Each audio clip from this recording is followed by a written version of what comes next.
Sa sandaling itinuring lamang siyang isang tahimik na palamuti sa mundo ng mga mayayaman.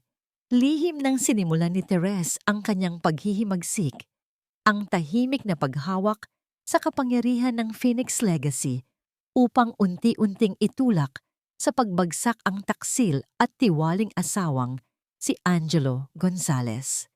Habang paniwalang-paniwala, ang mapagmataas na siya ang may kontrol sa lahat, hindi niya namalayan na ang babaeng kanyang minamaliit ang siyang humahawak sa sentensya ng kanyang kapalaran.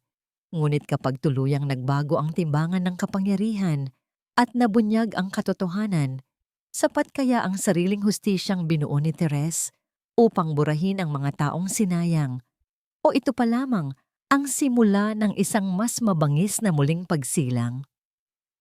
Tinabig ni Angelo Gonzalez ang kamay ng kanyang asawa. Isang bahagya, halos hindi mapapansing kilos, ngunit para kay Therese, ang pakiramdam ay kasing tulis ng isang sampal. Nasanay na siya. Sa 5 taon nilang pagsasama, ang bawat umaga ay may ganitong ritual ng pagbabaliwala. Mamaya na, Tessa. Baka madumihan pa yang kurbata ko sa mantika, sabi ni Gio, hindi man lang inaalis ang tingin sa business section ng diaryong nakalatag sa mesa. Ang boses niya ay walang bahid ng anumang emosyon, parang utos sa isang katulong, hindi pakiusap sa isang asawa. Tumango lang si Therese at dahan-dahang binawi ang kanyang kamay. Ang init mula sa bagong plansang kurbata ay nanatili sa kanyang mga daliri. Isang paalala ng pag-aalagang hindi kailanman nakikita o pinahahalagahan. Ang buong paligid ng kanilang mansyon sa Dasmariñas Village ay sumisigaw ng karangyaan.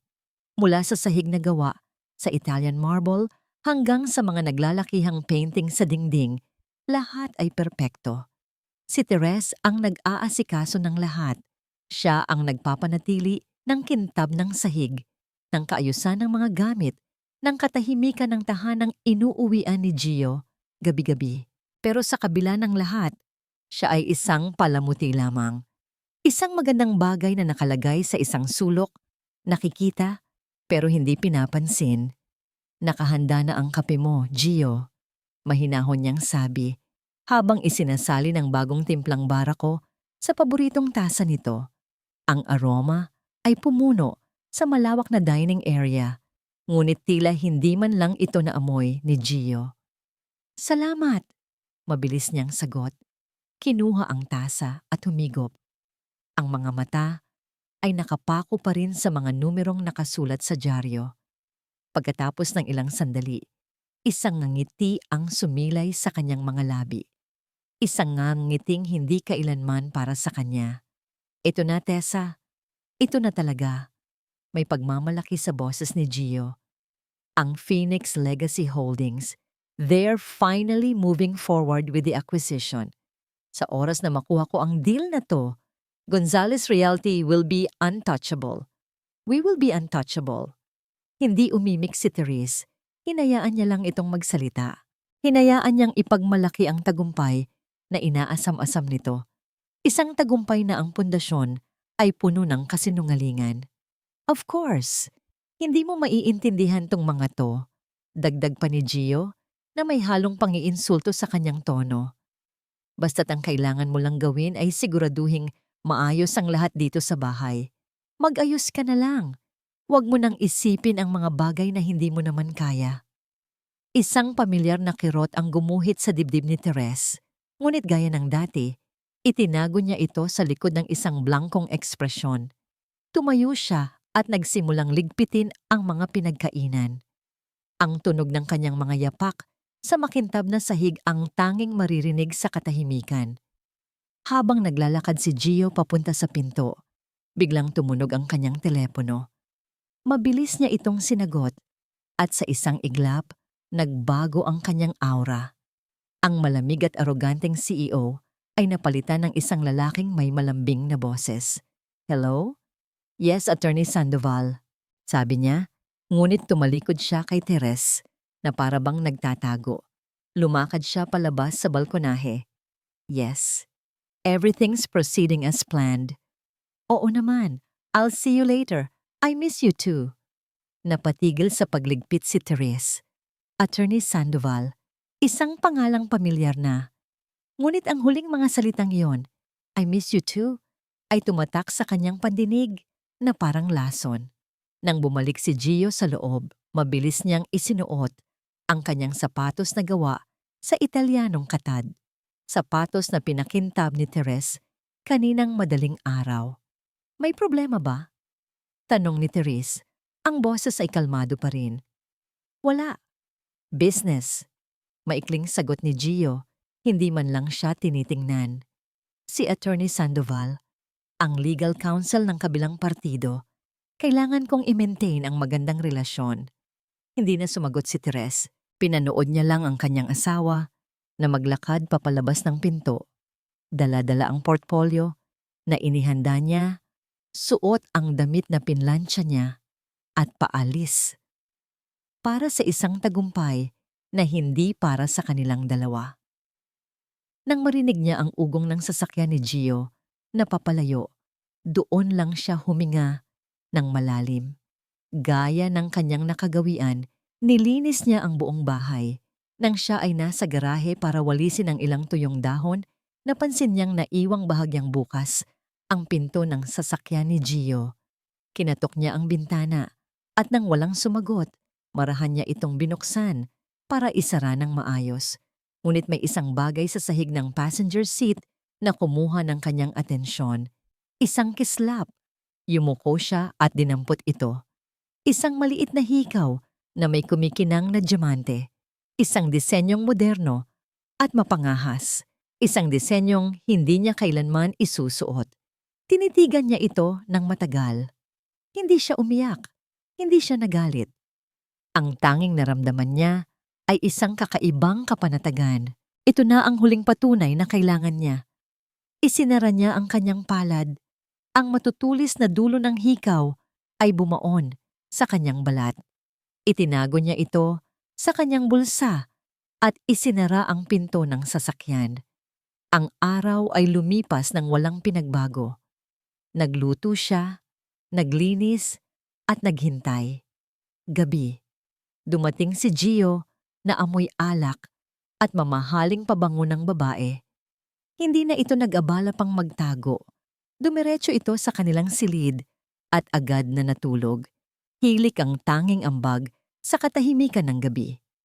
Naghintay si Therese ng isang oras. Nang masiguro niyang mahimbing na ang tulog ng kanyang asawa, dahan-dahan siyang bumangon. Naglakad siya papunta sa kabilang dulo ng mansyon, sa isang silid na laging nakalock. Ang kanyang personal na aklatan, iyon ang alam ni Gio. Pero sa likod ng estante ng mga libro, may isang nakatagong pinto.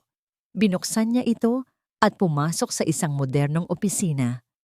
Taliwas sa imahe ng buong bahay, ang silid na ito ay minimalist, malamig, at puno ng teknolohiya. Umupo siya sa kanyang high-tech na upuan sa harap ng 3 malalaking monitor. Ang pagod na anyo ng isang may bahay ay unti-unting naglaho sa kanyang mukha. Nawala ang baluktot na postura, napalitan ito ng tuwid na tindig ng isang taong may awtoridad. Ang kanyang mga mata, na kanina'y malungkot at walang buhay, ay ngayoy matalas at puno ng determinasyon. Binuksan niya ang kanyang laptop. Ang lumabas sa screen ay hindi mga recipe ng pagkain o mga tips sa paglilinis. Ito ay ang logo ng Phoenix Legacy Holdings. Isang video call ang pumasok. Agad niya itong sinagot. Ang mukha ng isang lalaking nasa edad 50. Si Ramon Castillo, ang kanyang pinagkakatiwalaang kanang kamay, ang lumitaw sa screen. Good evening, Ma'am Therese. Magalang na bati ni Ramon. Ramon, sagot ni Therese. Ang boses niya ay ganap na nagbago. Malamig, kontrolado, makapangyarihan. Is everything in place for the due diligence team? Yes, ma'am. They are ready to enter Gonzales Realty tomorrow. We have the preliminary findings on the financial leaks you pointed out. Mukhang tama po ang lahat ng hinala ninyo. Tumango si Therese. Ang kanyang mga daliri ay marahang nagtap sa mesa. Good. I want them to be thorough. I want every single anomaly exposed. I want him to feel the pressure building up, brick by brick, until he has nowhere else to turn. Masusunod po, ma'am, sagot ni Ramon. Pinatay ni Therese ang tawag at binuksan ang isa pang file. Isang organizational chart ng Gonzales Realty ang lumitaw sa gitnang monitor. Sa pinakatuktok, naroon ang nakangiting larawan ni Angelo Gio Gonzales, ang kanyang asawa, ang lalaking kumutya sa kanya kaninang umaga. Dahan-dahan niyang iginalaw ang cursor ng mouse papunta sa larawan nito. Huminto ito sa mismong mukha ni Gio. Isang malamig na ngiti ang sumilay sa mga labi ni Therese, isang nangiting hindi pa kailanman nakikita ng asawa niya. Akala mo hawak mo ang mundo, Gio. Bulong niya sa katahimikan ng kanyang tago na opisina. Pero ang hindi mo alam, ang mundong inaapakan mo ay pag-aari ko. Pinagmasdan niya ang larawan nito, ang bawat detalye ng aroganteng ngiti. Oras na para bayaran mo ang lahat, Angelo Gonzales. Itinaas niya ang kanyang kamay, tila ba hawak ang buong kumpanya sa kanyang palad. Let the games begin. Ang mundo ni Angelo Gonzales ay perpektong nahahati sa dalawa. Ang una ay ang mundong inuuwian niya gabi-gabi. Isang mansyon na amoy lumang pera at obligasyon, kung saan ang bawat sulok ay nagpapaalala sa kanya ng isang buhay na hindi niya pinili, kasama ang isang asawang tila anino na lang na sumusunod sa kanya. At mayroon pang ikalawa, ang mundong ito. Dito, sa penthouse unit sa pinakatuktok ng isang nagtataasang gusali sa Bonifacio Global City, ang hangin ay amoy tagumpay. Dito, ang tanawin ay ang nagkikislapang mga ilaw ng syudad, isang paalala ng lahat ng bagay na abot kamay na niya. At dito, ang kasama niya ay isang babaeng kasingkinang ng mga diamante sa kanyang leeg. Are you even listening to me, Gio? Naputol ang pagmumuni-muni ni Angelo nang marinig ang matamis. Ngunit may himig ng pagkainip na boses ni Katrina Sandoval. Nakalubog ang mga paa nito sa infinity pool. Hawak ang isang kopita ng champagne habang ang mga mata ay nakatutok sa screen ng kanyang telepono. Of course, babe. Every word. Sagot ni Gio. Isang ngangiti ang gumuhit sa kanyang mga labi. Lumapit siya at umupo sa gilid ng pool. Inilagay ang kamay sa likod ni Katrina. Sinasabi kong sa oras na mapirmahan ang deal sa Phoenix, we can have this every day. A penthouse in every major city in the world, kung gugustuhin mo. Promise? Sabi ni Katrina. Sa wakas ay ibinaba ang telepono at tumingin sa kanya ang mga mata ay nangungusap. Because that new Birkin I saw on display, it's calling out my name, and I hate making it wait. Tumawa si Gio. Anything for you. Consider it done. Ito ang gusto niya kay Katrina. Prangka. Ambisyosa at hindi itinatago ang paghahangad sa mga magagandang bagay sa buhay. Isang tropeyo na karapat-dapat isabit sa braso ng isang lalaking tulad niya. Siya ang salamin ng kanyang tagumpay. Biglang nag-vibrate ng malakas ang telepono ni Gio na nasa mesang salamin sa tabi nila. Ang pangalang lumitaw sa screen ay sapat na para bahagyang mag-init ang kanyang ulo. Mr. Velasco, isa sa mga maingay na investor na patuloy na tumatawag. Excuse me for a second, babe. Sabi niya kay Katrina. Pinanatili ang nangiti. Tumayo siya at lumayo ng ilang hakbang, sinagot ang tawag habang nakatalikod. Gio, nasaan na ang pera ko? Bungad agad ng galit na boses sa kabilang linya. 2 buwan na, ang sabi mo, ayusin mo ang cash flow ng kumpanya. Mr. Velasco, good evening, sagot ni Gio. Ang boses ay kalmado at profesional. Taliwas sa kumakalam niyang sikmura. As I've mentioned, these are just temporary challenges. The real estate market is volatile, but Gonzales Realty is stronger than ever. Huwag mo akong daanin sa mga corporate talk mo, Gonzales. I want my money, or I will pull out everything and tell the whole world you're bankrupt. Napapikit si Gio. Bankrupt?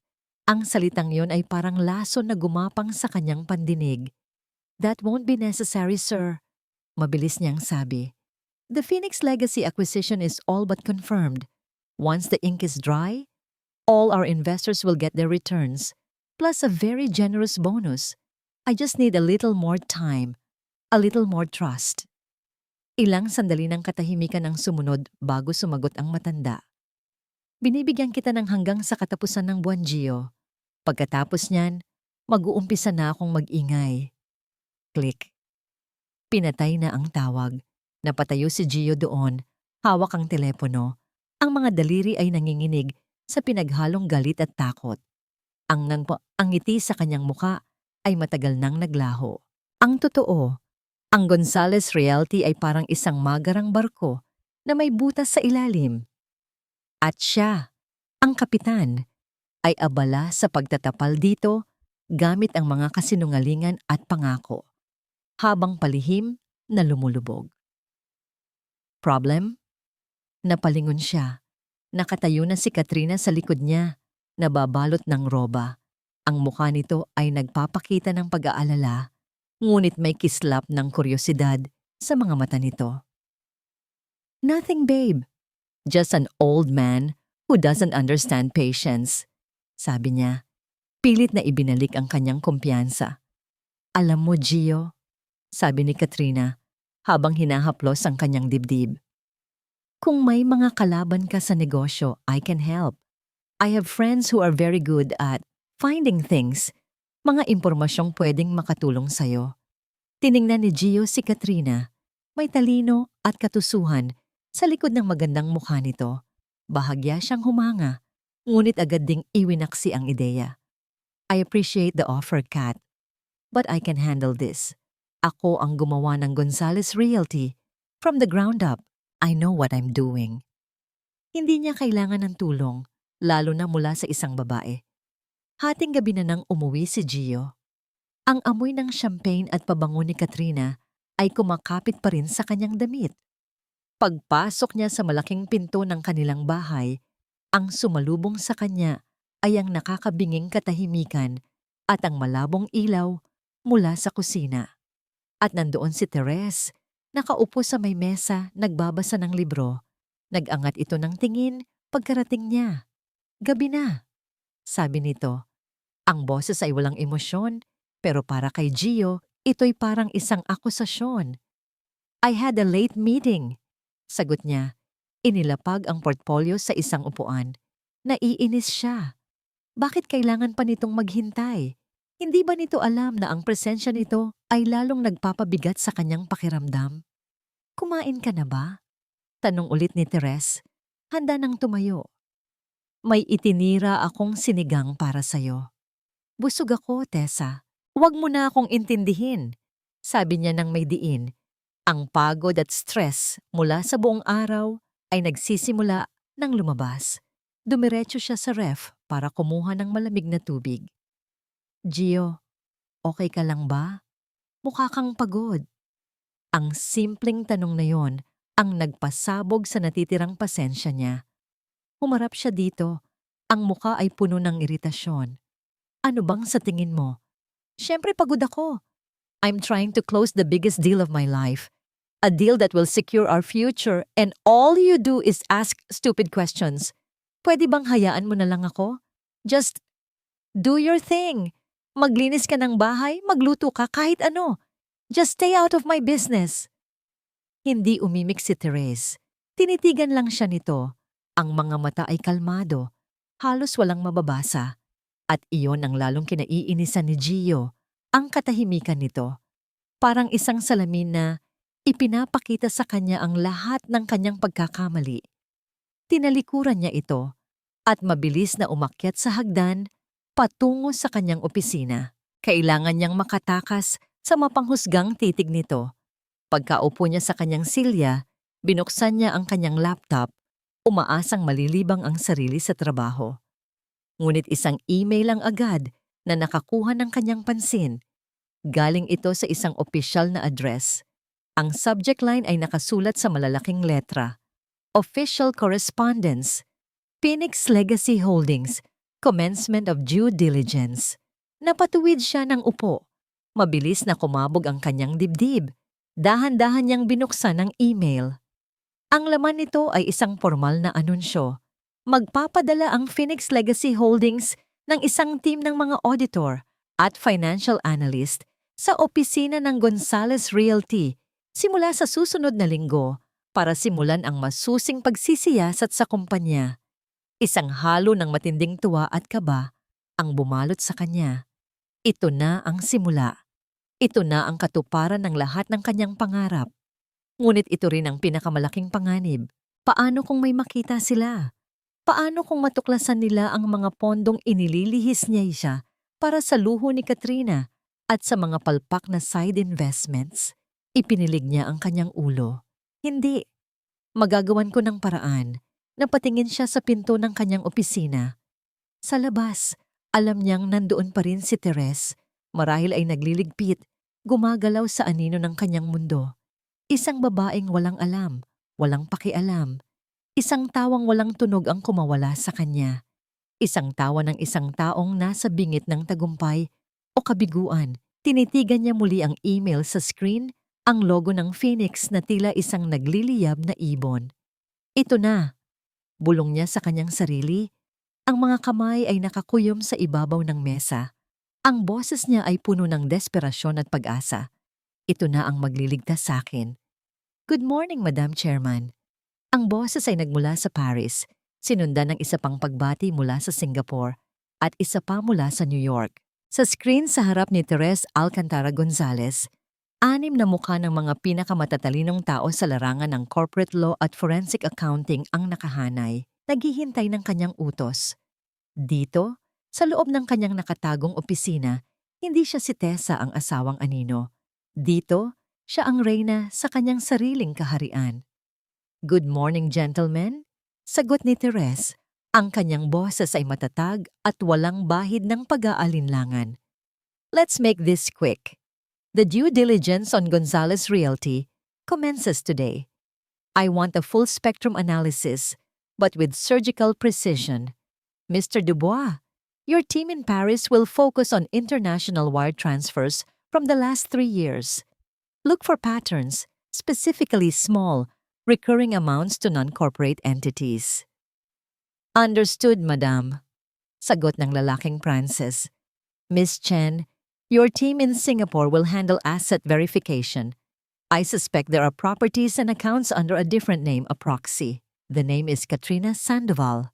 I want to know everything she owns and how she paid for it. We are on it, Madam Chairman.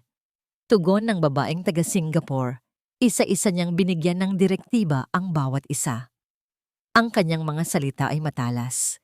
Ang kanyang mga utos ay malinaw. Alam niya kung saan titingin. Alam niya kung anong bato ang bubungkalin dahil sa loob ng 2 taon, habang nagpapanggap na abala sa pag-aalaga ng mga halaman, ang totoo'y pinag-aaralan niya ang bawat galaw ni Gio, ang bawat butas sa kanyang imperyong gawa sa kasinungalingan. Your primary objective is not to find cause to stop the acquisition. Pagtatapos niya, ang mga mata ay malamig na nakatitig sa kamera. The acquisition will proceed. Your job is to provide me with the ammunition I need for the final board meeting. I want undeniable proof. Is that clear? Crystal clear, Madam Chairman. Sabay-sabay nilang sagot. Nang matapos ang tawag, sumandal si Therese sa kanyang upuan. Isang malalim na hininga ang kanyang pinakawalan. At sa isang iglap, ang bigat ng kanyang ginagawa ay muling dumagan sa kanyang mga balikat. Hindi ito isang simpleng takeover. Ito ay isang paghuhukom. Napapikit siya at ang alaala ng isang silid sa ospital ang bumalik sa kanya. Ang amoy ng antiseptic, ang mahinang tunog ng life support machine, at ang kamay ng kanyang ama, mahigpit na nakahawak sa kanya, kahit na ito'y nanghihina na. Anak? Therese. Bulong ng kanyang amang si Don Ricardo Alcantara, ang nag-iisang haligi ng Phoenix Legacy Holdings. Ang lahat ng ito, ang Phoenix, sa'yo ko iiwan. Itay, wag po kayong magsalita ng ganyan. Pigil niya, nangingilid ang luha. Makinig ka. sabi ng matanda. May diin sa bawat salita. This empire can be a blessing or a curse. At ang asawa mo, si Angelo, hindi ako sigurado sa kanya. Natahimik si Teres. Gawin mo itong isang pagsubok, anak. Patuloy ng kanyang ama. Hayaan mo siyang isipin na wala kang dala, kundi ang apelyido mo. Hayaan mong lumabas ang tunay niyang kulay. Ang kayamanang ito ay sandata. Gamitin mo ito para protektahan ang sarili mo. Promise me, Teres. Promise me you will be wise. I promise, Itay. Bulong niya sa sarili habang minulat ang mga mata pabalik sa kasalukuyan. Ang pighati ay naroon pa rin. Sariwa na parang kahapon lang. Tinupad niya ang kanyang pangako. At sa pagtupad nito, nasaksihan niya ang unti-unting pagkasira ng lalaking minsan niyang minahal. Narinig niya ang mga yabag sa labas ng kanyang opisina. Mabilis siyang tumayo, pinatay ang mga monitor, at lumabas mula sa lihim na pinto. Isinara ito nang walang anumang ingay.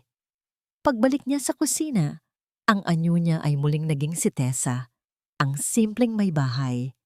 Sakto sa pagbaba ni Gio mula sa hagdan, suot ang isang mamahaling suit, ang mukha ay nagliliwanag sa pag-asa. Tessa, good morning! Bati nito, isang himalang hindi niya madalas gawin. Today is the day. The Phoenix team is coming in. This is it. Pumunta ito sa may coffee machine at nagsalin ng kape, hindi mapigilan ang ngiti. Grabe ang team na pinadala nila. Mga international auditors daw. Ganyan sila kaseryoso sa kumpanya ko. They see the potential. They see my genius. Nagpatuloy lang si Teres sa paghahanda ng almusal, tahimik na nakikinig sa kayabangan nito. Alam mo, itong mga bagay na to, sobrang komplikado, sabi pa ni Gio na para bang nagpapaliwanag sa isang bata. Due diligence ang tawag dito. Titingnan nila lahat ng libro ng kumpanya, lahat ng accounts. It's a very stressful process. But for a seasoned businessman like me, it's just another Tuesday. Inilapag ni Therese ang plato ng agahan sa harap ni Gio. Isang simpleng sinangag at itlog, ang pagkain ng isang ordinaryong araw. Sa isang araw na babago sa lahat. Good luck, Gio, sabi niya. Ang boses ay mahinahon. Ngumisi lang si Gio. I don't need luck, Tessa. I have skill. Habang kumakain si Gio, tumunog ang telepono ni Teres. Isang text message. Tiningnan niya ito. Galing kay Ramon. Ma'am, we have initial access. Natagpuan na po namin ang mga unang bakas ng fund transfer. Ang lahat ng account numbers ay tumutugma sa pangalang ibinigay ninyo. Katrina Sandoval. Napahigpit ang hawak ni Teres sa kanyang telepono sa ilalim ng mesa. Narito na. Ang unang hakbang, ang unang hibla sa sapot na matagal na niyang hinahabi. Nag-angat siya ng tingin kay Gio, na abala sa pagkain at pagtingin sa kanyang telepono. Walang kamalay-malay. Isang tupa na masayang naglalakad papunta sa katayan. Nang matapos ito at tumayo para umalis, hinalikan siya nito sa pisngi. Isang kilos na automatiko at walang pakiramdam. Wish me well, sabi nito. Tumango lang siya. Nang makaalis na si Gio, naiwan siyang mag-isa sa malawak na dining area. Ang katahimikan ay tila mas mabigat kaysa dati. Naglakad siya papunta sa sala, kung saan nakasabit sa dingding ang kanilang malaking wedding portrait. Sila, 5 taon na ang nakalipas. Ang nangiti ni Gio ay totoo pa noon. Ang pag-asa sa kanyang mga mata ay tunay pa. At siya ay isang babaeng umiibig nang walang pag-aalinlangan. Isang taksil na luha ang pumatak mula sa kanyang kaliwang mata, gumuhit sa kanyang pisngi. Ang luha para sa babae sa larawan, ang luha para sa pag-ibig na namatay, ang luha para sa pangakong napako. Pero mabilis niya itong pinunasan. Ang kanyang palad ay naging kamao. Ang kalungkutan sa kanyang mga mata ay napalitan ng bakal na determinasyon. Kinuha niya ang kanyang telepono at tinawagan si Ramon. Ramon, sabi niya nang sagutin nito ang tawag. Yes, ma'am? Tumingin si Therese sa labas ng bintana, sa daan kung saan dumaan ang sasakyan ni Gio kanina. Ang daan patungo sa pagbagsak nito. It's time to meet Miss Sandoval. Para kay Katrina Sandoval, ang pasensya ay isang birtud na para lamang sa mga taong walang ibang pagpipilian. At siya, sa pagkakaalam niya, ay laging may pagpipilian. Kaya naman nang lapitan siya ng isang lalaking hindi niya kilala sa paborito niyang rooftop bar sa Makati, hindi siya nagpakita ng takot. Kuryosidad, marahil, pagkairita, konti. Ngunit hindi takot. Ang takot ay para sa mga babaeng walang hawak na alas. Miss Sandoval, I presume? Tanong ng lalaki. Ito ay nasa edad 40. Suot ang isang tila sinadyang hindi mamahaling suit, ngunit ang relo sa kanyang pulso at ang sapatos sa kanyang mga paa ay sumisigaw ng tunay na yaman.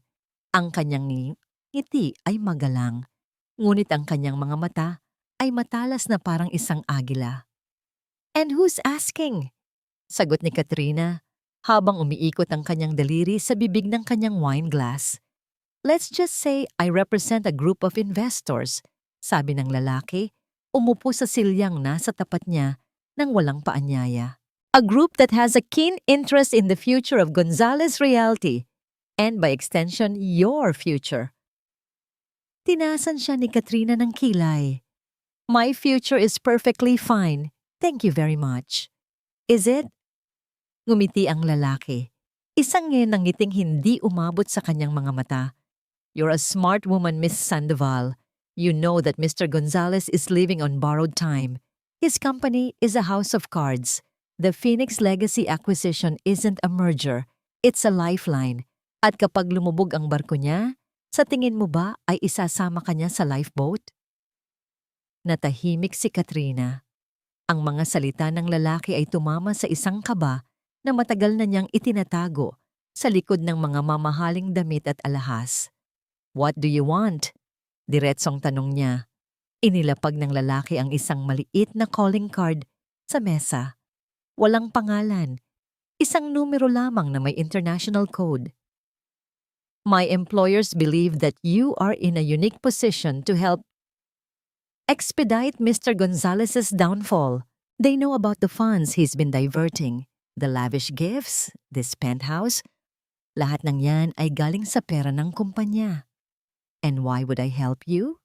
Dito, bahagyang sumandal ang lalaki, ang kanyang boses ay naging isang mapang-akit na bulong. Because my employers are prepared to offer you something Mr. Gonzales never can. Security. A numbered Swiss bank account with $5 million, a one-way first-class ticket to Milan, where a new life awaits you. No strings attached. All we need is proof. Undeniable proof of his financial crimes. Something concrete. Something digital. $5 milyong. Ang halaga ay umalingaw-ngaw sa isip ni Katrina. Iyon ay hindi lang pambili ng ilang Birkin bag. Iyon ay kalayaan. Iyon ay kapangyarihan. Iyon ay ang katiyakang hindi na niya kailanman kakailanganing umasa sa mga pangako ng kahit sinong lalaki. I'll think about it, sabi niya. Pilit na pinanatiling kalmado ang kanyang boses habang dinadampot ang calling card. Don't think too long, Miss Sandoval, sabi ng lalaki. Tumayo na. Offers like this have a very short expiration date. At sa isang iglap, naglakad na ito palayo at nawala sa gitna ng mga tao. Kinabukasan, ang alok ay parang isang multo sa isip ni Katrina. Sinubukan niyang tawagan si Gio para humingi ng katiyakan, para subukang paniwalain ang sarili na ang landas na tinatahak niya ay tama pa rin. Gio, babe, how's the due diligence going? Tanong niya sa telepono, habang tinitingnan ng brochure ng isang bagong labas na sports car. It's a headache, Kat. A complete headache. Sagot ni Gio. Ang boses ay puno ng stress. These Phoenix people are like sharks. They're looking at everything. Ang dami nilang tanong. Ang dami nilang hinahanap. Well, maybe you need a little motivation, sabi ni Katrina Sa pinakamatamis niyang boses, naalala mo yung kotseng pinakita ko sa'yo? The red one? It would look so good in my parking spot. Isang buntong hininga ang narinig niya mula sa kabilang linya. Kat, please, not now. Sobrang gipit ngayon. Hindi ako pwedeng gumawa ng anumang malaking purchase habang binubusisi nila ang lahat. Konting tiis na lang, okay? Once the deal is signed, I'll buy you 2 of those cars. Konting tiis. Iyan na naman. Fine, Gio. Whatever. Malamig niyang sabi at pinatay ang tawag bago pa man ito makasagot. Ang pagkadismaya ay mabilis na naging galit. Palagi na lang ganito. Mga pangako. Mga konting tiis na lang.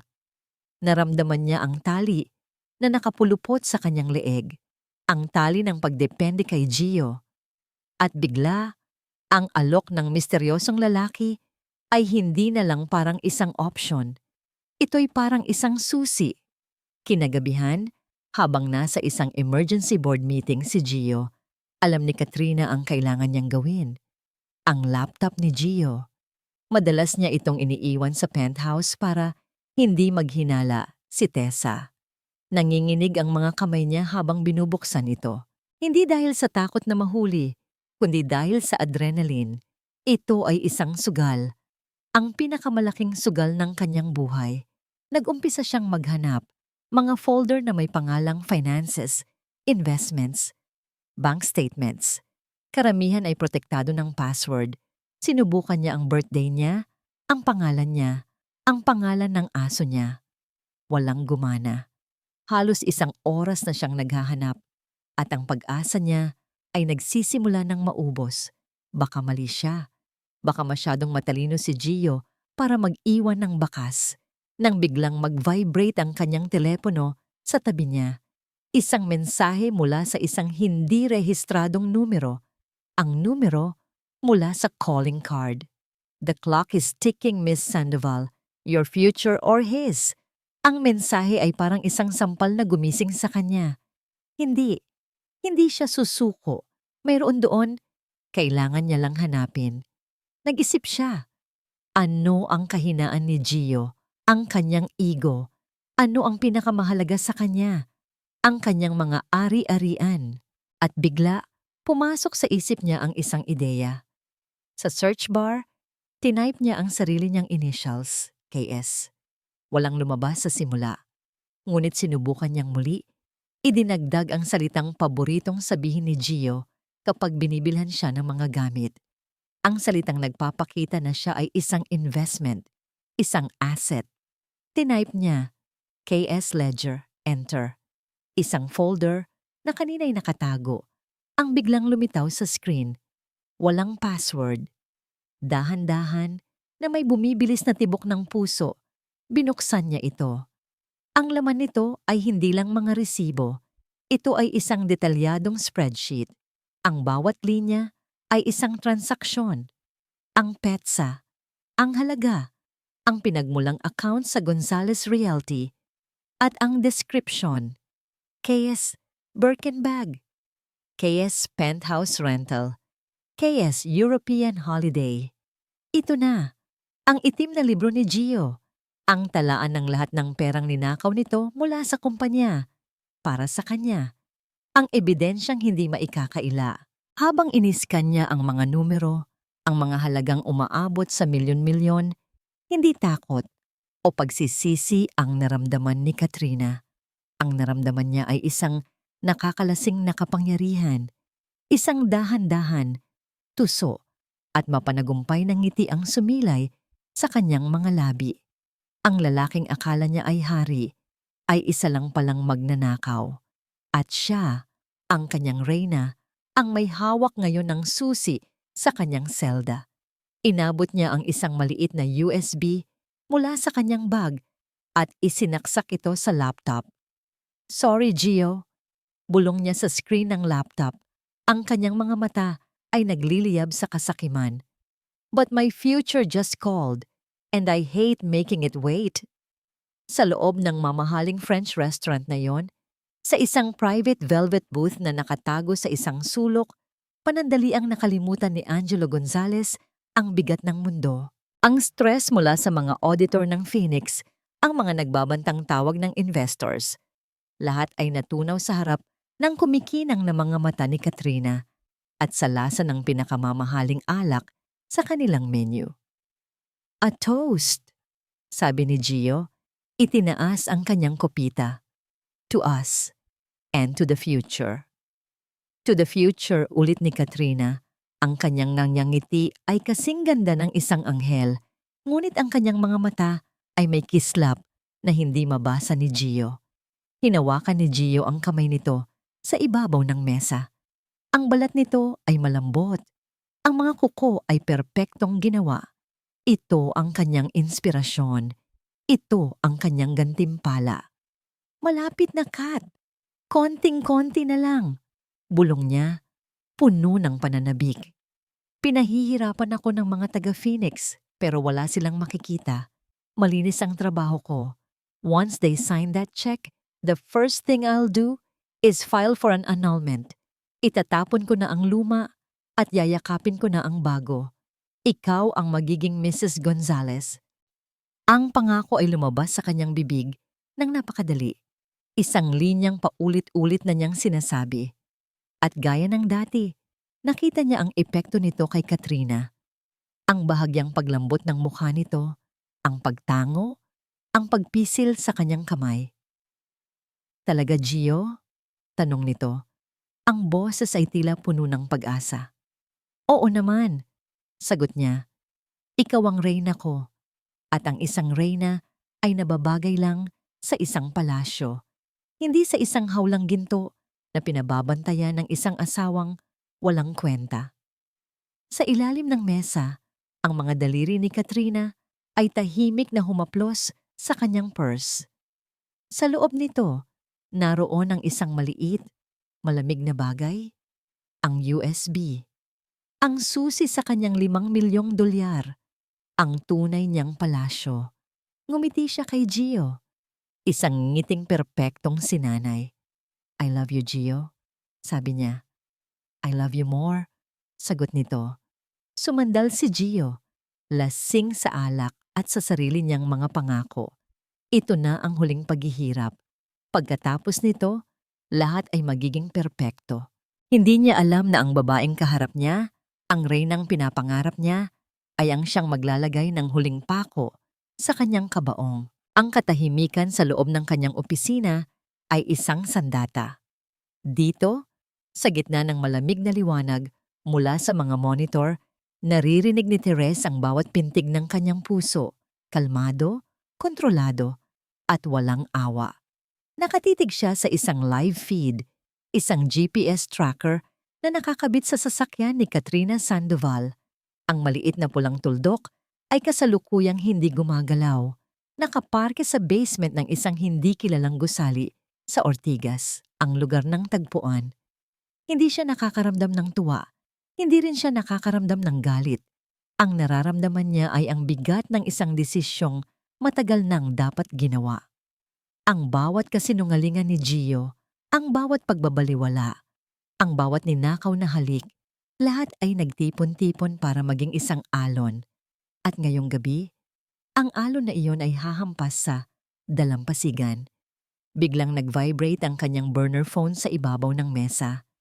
Isang mensaheng walang pangalan ang pumasok. Binuksan niya ito. The eagle has landed. 3 salita. Iyon lang. Ngunit ang kahulugan nito ay kasing bigat ng isang hatol.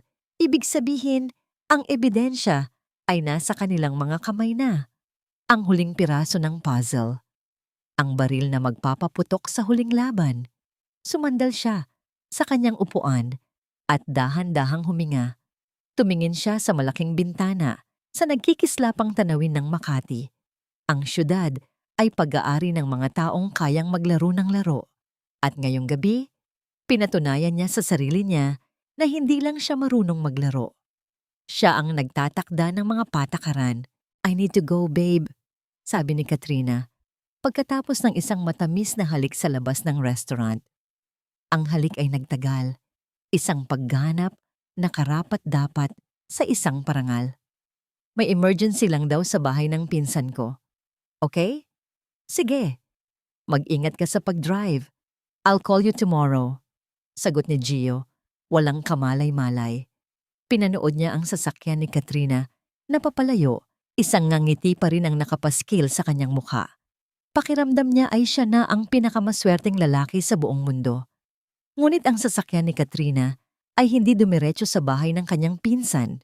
Lumiko ito papasok sa madilim na basement parking ng isang luma. Halos abandonadong gusali. Ang lugar na sinabi sa kanya. Ipinarke niya ang sasakyan sa pinakadulong sulok kung saan tanging isang ilaw lang ang bahagyang gumagana. Pinatay niya ang makina. Sa isang iglap, bumukas ang pinto sa kabilang upuan at pumasok ang lalaking nakausap niya sa bar. Hindi man lang ito umimik. Inilahad lang nito ang kamay. Walang pag-aalinlangan. Kinuha ni Katrina ang USB mula sa kanyang bag at inilagay ito sa palad ng lalaki. Ang malamig na metal ay tila isang huling paalam sa kanyang nakaraan. Kinuha ito ng lalaki, tumango, at bumaba ng sasakyan. Naiwan siyang mag-isa sa dilim. Sa isang sandali, isang anino ng takot ang dumaan sa kanyang isipan. Paano kung niloloko lang siya? Ngunit bago pa man lumalim ang takot na yon, nag-vibrate ang kanyang telepono. Isang email mula sa isang Swiss bank. Subject, transaction successful. Credit notification, pasausin ba USD. Isang buntong hininga ng tagumpay ang kumawala kay Katrina. Ang mga numero sa screen ay kumikinang sa dilim, mas maliwanag pa kaysa sa kahit anong diamanteng na ibigay sa kanya ni Gio. Ito ay totoo. Ang lahat ng ito ay totoo. Mabilis niyang binuksan ang kanyang listahan ng contacts. Hinanap niya ang pangalan ni Gio. Ang pangalang minsan ay nagbigay sa kanya ng kilig at pag-asa. Ngayon nagdudulot na lang ng pait. Pinindot niya ang delete contact. Pagkatapos, kinuha niya ang SIM card mula sa kanyang telepono, binali ito sa dalawa at itinapon sa sahig ng sasakyan. Tapos na. Pinaandar niya ang makina at habang mabilis na lumalabas ang sasakyan mula sa madilim na basement, isang malamig na ngiti ang sumilay sa kanyang mga labi. Hindi niya na kailangang lumingon pa. Ang nakaraan ay mananatili sa dilim na yon, kasama ang isang lalaking walang kamalay-malay na ang kanyang reyna ay isa palang ahas. Humuhuni si Gio habang pumapasok sa pinto ng kanilang mansyon. Ang lasa ng alak at ang alaala ng halik ni Katrina ay nagbigay sa kanya ng magaan na pakiramdam. Ang tagumpay ay abot kamay na niya. Naabutan niya si Therese sa sala. Nag-aayos ng mga bulaklak sa isang florera. Gaya ng dati, ang kilos nito ay tahimik at payapa. Ang itsura nito, nakasuot ng simpleng bestida, walang kolorete sa muka, ay isang malaking kontradiksyon sa maningning na imahe ni Katrina. Isang iritasyon ang muling gumapang sa kanyang dibdib. Everything's going great. Pagmamayabang niya, hindi para magbahagi, kundi para ipamukha rito ang mundong hindi nito kailanman magiging bahagi. The Phoenix people are tough, but they're no match for me. Everything is proceeding as planned. Itinigil ni Therese ang ginagawa. Dahan-dahan itong lumingon sa kanya. Ang mga mata nito ay nakatitig ng diretso sa kanya. Isang bagay na bihira nitong gawin. Mayroong kakaiba sa titig na yon ngayong gabi. Isang klase ng intensidad na hindi pa niya nakikita dati. Parang isang kalmadong dagat bago ang pinakamalakas na bagyo. Are you sure, Gio? Ang tanong ay simple, ngunit ang paraan ng pagkakabigkas nito ay nagpadala ng bahagyang kaba sa kanyang dibdib. Ang boses nito ay hindi nag-aalala o mausisa. Ito ay malamig, kasing lamig ng bakal. Napakunot ang noo ni Gio. Anong klaseng tanong yan? Of course, I'm sure. Hindi sumagot si Therese. Sa halip ang mga mata nito ay marahang bumaba. Tumitig sa kanyang dibdib, sa bandang kwelyo ng kanyang polo. May lipstick ka, sabi nito, Ang boses ay nanatiling patag. Hindi yan ang kulay na ginagamit ko. Natigilan si Gio. Agad niyang kinapa ang kanyang kwelyo. Wala siyang makita, pero ang pagkataranta ay nagsimula nang kumalat sa kanyang sistema. Paano? Palagi siyang maingat. It's nothing. Baka sa meeting lang kanina. I see. Putol ni Therese sa kanyang palusot. Hindi nito hinintay ang kanyang paliwanag. Tinalikuran na siya nito at ipinagpatuloy ang pag-aayos ng mga bulaklak. Bawat tangkay ay maingat na inilalagay sa florera na para bang iyon ang pinakamahalagang bagay sa mundo. Ang katahimikan nito ay mas nakakabingi kaysa sa anumang sigaw. Naiwan si Gio na nakatayo doon. Ang pagmamayabang ay napalitan ng isang hindi maipaliwanag na kaba. Mayroong mali. Ang asawa niyang palaging anino, ang asawa niyang palaging tahimik, ay biglang nagkaroon ng tinik. Umiling siya. Pilit na iwinaksi ang pakiramdam. Guni-guni niya lang siguro iyon. Pagod lang siya. Umakyat siya sa itaas. Iniwan si Therese sa sala, kasama ang kanyang mga bulaklak at ang kanyang nakakabinging katahimikan. Nang makapasok si Gio sa kanilang silid, naiwan si Therese na mag-isa. Tinitigan niya ang perpektong ayos ng mga puting rosas sa florera. Bawat isa ay nasa tamang lugar, isang magandang pagkakaayos na nagtatago sa katotohanang lahat sila ay unti-unti nang namamatay. Kinuha niya ang kanyang telepono. Isang huling mensahe para kay Ramon. He's home. Proceed with the next phase. Dahan-dahan, isang puting rosas ang kinuha niya mula sa florera. Ang mga daliri niya ay pumulupot sa tangkay nito, hindi inaalintana ang matutulis na tinik. Habang humihigpit ang kanyang hawak, naramdaman niya ang sakit at nakita niya ang isang patak ng dugo na dumaloy mula sa kanyang palad, bumkaat sa puting talulot ng bulaklak. Isang mantsa ng pula sa purong kaputian, ang simula ng paghuhukom. Mr. Gonzales, can you explain this? Ang boses ng lead auditor mula sa Phoenix Legacy, isang Briton na may matalas na titig, ay parang yelong tumusok sa init ng tensyon sa loob ng conference room. Sa ibabaw ng mesa, nakakalat ang mga dokumento, mga bank statement, mga wire transfer receipt, na para bang mga ebidensya sa isang krimen, at si Angelo Gonzales ang nag-iisang akusado. This is a misunderstanding, sagot ni Gio, ngunit ang sarili niyang boses ay parang banyaga sa kanyang pandinig. Isang malamig na pawis ang gumapang sa kanyang likod. These are standard operational expenses. Standard? Putol ng auditor. Itinuro ang isang particular na dokumento.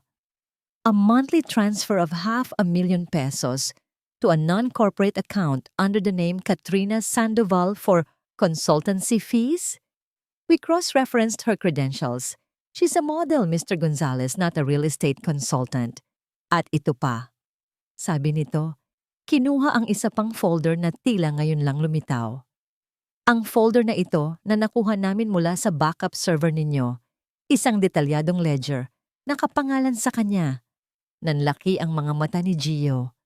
KS Ledger. Imposible. Paanong? This is fabricated. Sigaw niya na patayo.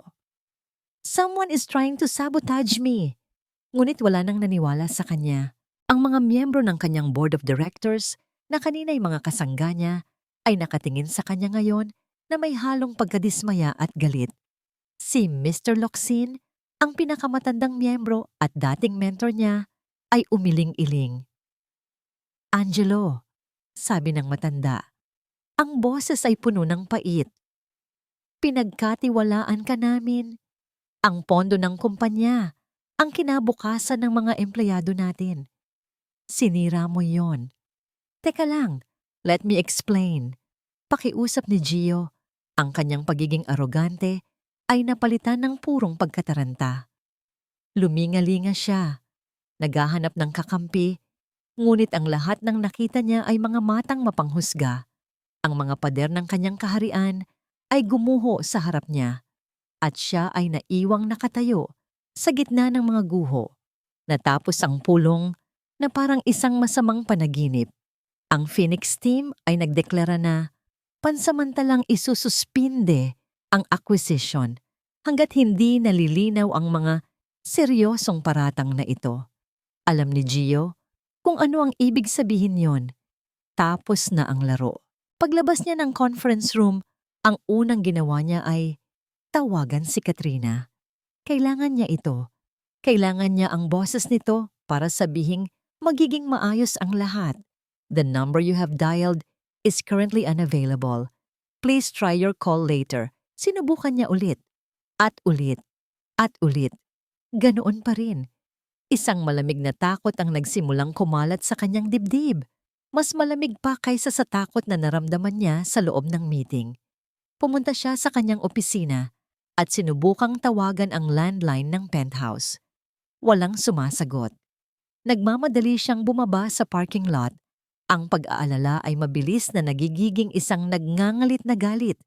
Pinaharurot niya ang kanyang sasakyan papunta sa BGC. Hindi niya pinansin ang mga busina ng ibang sasakyan. Ang tanging naririnig niya ay ang malakas na kabog ng kanyang dibdib at ang paulit-ulit na boses ng operator sa kanyang isipan. Pagdating niya sa penthouse, halos sipain niya ang pinto. Katrina, buksan mo to. Walang sagot. Ginamit niya ang kanyang sariling susi. Pagpasok niya, ang sumalubong sa kanya ay isang nakakabinging katahimikan. Ang unit ay malinis. Masyadong malinis. Binuksan niya ang walk-in closet. Walang laman. Ang lahat ng damit, sapatos, at bag na binili niya para dito, lahat ay wala na. Para siyang binuhusan ng isang baldeng nagyayelong tubig. Niloko siya, ginamit siya, at iniwan. Isang ungol ng galit at pagkatalo ang kumawala sa kanyang lalamunan. Sinipa niya ang isang mamahaling florera at ito'y nabasag sa sahig sa libu-libong piraso. Parang kanyang buhay. Nagmaneho siya pauwi. Ang isip ay blangko sa galit. Sino? Sino ang may gawa nito? Sino ang nagtraidor sa kanya? At sa gitna ng kanyang pag-iisip, isang muka ang pumasok sa kanyang isipan. Ang muka ng kanyang asawa. Ang kalmadong muka nito kagabi. Ang kakaibang titig. Are you sure, Gio? Pagpasok niya sa kanilang mansyon, naabutan niya si Teresa sa sala. Nagdidilig ng mga halaman, ang mundo nito ay tila payapa at hindi apektado ng bagyong sumisira sa kanya. Ang kalmadong imahe na yon ang nagsilbing gasolina sa apoy ng kanyang galit. Ikaw! Sigaw niya, ang daliri ay nakaturo dito. May kinalaman ka ba dito? Nag-angat ng tingin si Therese, walang bakas ng gulat sa muka. Sa alin, Gio? Huwag ka nang magkunwari. Alam kong may alam ka. Magsalita ka. Wala akong alam sa mga gulo mo sa opisina. Sagot ni Therese. Ipinagpatuloy ang pagdidilig. Gulolo! Sinisira nila ako, Therese. At ikaw, nandito ka lang. Nagdidilig ng mga letseng halaman na, yan. Lumapit siya. Ang mukha ay isang pulgada na lang ang layo sa mukha nito. Simula nang dumating ka sa buhay ko, puro kamalasan ang dala mo. Your bad luck. Isang palamuting walang silbi na nagdala lang ng malas. Hindi umimik si Therese. Tinitigan lang siya nito. At sa mga matang yon, walang takot. Wala kahit ano. Ang kawalan ng reaksyon nito ang lalong nagpagalit sa kanya. Gusto niyang may makitang takot, awa, kahit ano. Ngunit wala. Tinalikuran niya ito at sinipa ang isang maliit na mesa sa kanyang daraanan. Get out of my sight! Umakyat siya sa kanyang opisina at isinara ang pinto ng malakas. Naupo siya sa kanyang silya, sinabunutan ng sariling buhok. Wasak na siya. Tapos na siya. Biglang tumunog ang kanyang email. Nanginginig ang mga kamay niya habang binubuksan ito. Galing sa kanyang Chief Financial Officer, ang taong matagal na niyang kasama sa kumpanya. Ang subject, immediate resignation. Ang laman ng email ay maikli lang. Angelo, I can no longer be a part of this. Attached is my official and irrevocable resignation effective immediately. Hindi kayang sikmurain ng konsensya ko na pagtakpan pa ang mga krimen na ito. Regards, Roberto Diaz Crimen. Ang salitang yon ay tumatak sa kanyang isipan. Hindi na ito sabotage o iha. Misunderstanding. Ito ay isang krimen at siya ang kriminal. Napatitig si Gio sa screen, ang huling hibla ng pag-asa ay tuluyan ng naputol. Ang mga pader ay hindi lang bumagsak. Inilibing siya ng mga ito ng buhay. Ang gabi ay ginugol ni Angelo Gonzalez sa isang desperadong paghahanap. Hindi paghahanap ng solusyon, kundi ng kasagutan. Sino? Paano? Bakit? Ang mga tanong ay umuulit sa kanyang isipan na parang sirang plaka habang walang tigil niyang kinakalikot ang kanyang computer. Doon, sa gitna ng daan-daang files, natagpuan niya ito. Isang subfolder sa security software ng Penthouse na hindi niya alam na umiiral. Visitor logs and hallway CCTV. Ang puso niya ay nagsimulang tumibok ng mas mabilis. Pinlay niya ang recording mula 2 gabi na ang nakalipas. Ang gabi ng pagtataksil. Nakita niya ang sarili na masayang lumabas ng elevator kasama si Katrina. Nakita niya ang pag-alis niya pagkatapos. At pagkatapos ng ilang oras, ang elevator ay muling bumukas. Lumabas mula dito ang isang lalaking pamilyar sa kanya, ang head of security ng Gonzalez Realty. Isang taong pinagkakatiwalaan niya. Ngunit hindi ito nag-iisa. Kasama nito ang isang babae, si Katrina. Pinanood niya sa screen na may nanlalaking mga mata habang iniaabot ni Katrina ang isang bagay na maliit at kumikinang sa security head, isang USB drive.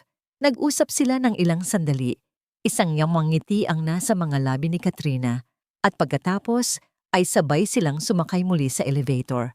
Ang hangin ay tila naubos sa baga ni Gio. Hindi isang estranghero, hindi isang kalaban sa negosyo, kundi ang sarili niyang tauhan. Ang babaeng minahal niya at ang taong pinagkatiwalaan niya para protektahan siya. Sila ang nagsabwatan para sirain siya. Isang tawang walang saya ang kumawala sa kanya. Isang tawa ng isang taong nalinlang ng husto. Isang tawa ng isang taong tuluyan ng nawala sa katinuan. Sa isang iglap ng purong galit, hinablot niya ang mamahaling laptop at ibinato ito sa pader. Ang screen ay nabasag. Ang huling imahe ni Katrina ay naging isang mosaic ng pagkawasak. Dinampot niya ang isang bote ng whiskey sa kanyang minibar at nilagok ito na parang tubig. Sinuntok niya ang pader. Hindi ininda ang sakit hanggang sa ang kanyang mga daliri ay nagdugo. Sinira niya ang lahat ng bagay na abot ng kanyang kamay, mga tropeo ng tagumpay, mga larawan ng kanyang mga nagawa. Lahat ng ito ngayoy mga simbolo na lang ng kanyang katangahan. Nang halos wala nang matira para sirain, tumunog ang kanyang telepono. Isang tawag mula sa bangko. Mr. Gonzalez, sabi ng malamig na boses sa kabilang linya. We regret to inform you that due to the recent findings of financial instability and pending investigation, we are officially freezing all corporate and personal accounts tied to Gonzalez Realty, effective immediately. Freeze, ang salitang iyon ay parang isang martilyong bumaon sa huling pako ng kanyang kabaong. Wala na. Wala nang pera. Wala nang kapangyarihan. Wala nang matatatakbuhan. Naupo siya sa sahig sa gitna ng nagkalat na bubog at papel. Ang likod ay nakasandal sa pader.